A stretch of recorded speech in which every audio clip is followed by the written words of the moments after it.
ஏய் அது நல்லாவே இல்லை அங்கே சும்மா பவுடர் போட்டது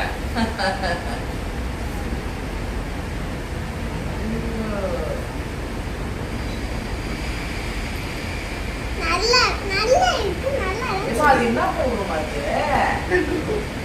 வேர்க்கு பவுடர் எடுத்து போட்டுக்கிறேன் அப்பாவுக்கு வேணாம் அது மூச்சு போடக்கூடாது அந்த பவுடர் ஜீமா அந்த பவுடர் போட மாட்டாங்க மூஞ்சில போட்டு